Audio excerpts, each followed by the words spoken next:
आत्मा को शरीर से बाहर निकालने की कला क्या आज भी संभव है? अगर ये आज भी संभव है तो इसे कैसे विकसित किया जाता है? आइए इसे विस्तार से जानते हैं। आत्मा को शरीर से निकालने की कला एक गूढ़ और रहस्यमय विषय है जो आध्यात्मिकता, योग, ध्यान और तांत्रिक परंपराओं से जुड़ा हुआ है। इसे अक्सर आत्मा यात्रा या सूक्ष्म शरीर से बाहर जाना कहा जाता है। आत्मा को शरीर से बाहर निकालने की कला क्या है? आत्मिक यात्रा यह एक ऐसी प्रक्रिया मानी जाती है जिसमें व्यक्ति का सूक्ष्म शरीर भौतिक शरीर से अलग होकर अन्य लोकों या स्थानों में यात्रा करता है। यह अनुभव स्वप्न जैसी स्थिति में या गहन ध्यान के दौरान होता है। यह कला कैसे सीखी जाती है? यह कोई सामान्य कला नहीं है, बल्कि गहरे अभ्यास, संयम और मानसिक स्थिरता की आवश्यकता होती है। ध्यान और साधना का अभ्यास। प्रतिदिन ध्यान करें, विशेष रूप से योग निद्रा या तांत्रिक ध्यान विधियाँ। अजपा जप विशेष रूप से सहायक होता है। सोने और जागने की मध्यावस्था।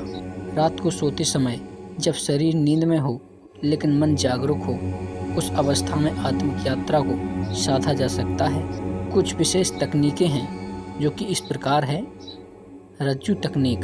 कल्पना करें कि आप अपने सूक्ष्म शरीर से ऊपर की ओर रस्सी पकड़कर चढ़ रहे हैं। दूसरा, भ्रमण तकनीक। कल्पना करें कि आप अपने शरीर से बाहर निकल रहे हैं, जैसे शरीर से बाहर रोल कर रहे हों।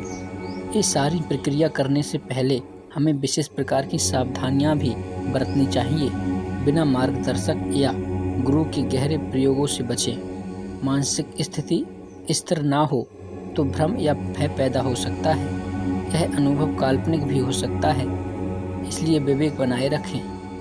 इस कला का प्राचीन ग्रंथों में क्या उल्लेख है? आइए जानते हैं। योग वशिष्ठ, वेदों और उपनिषदों में सूक्ष्म शरीर की यात्रा का वर्णन मिलता है। तांत्रिक ग्रंथों में इसे सूक्ष्म शरीर प्रवेश या देहातीत अवस्था कहा गया है। क्या यह सच में संभव है?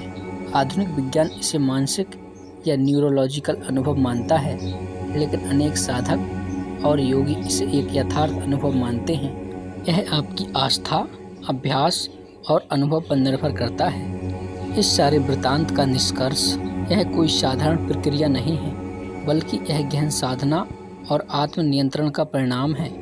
यदि आप इस मार्ग पर चलना चाहते हैं तो किसी अनुभवी योगी या गुरु का मार्गदर्शन अवश्य लें।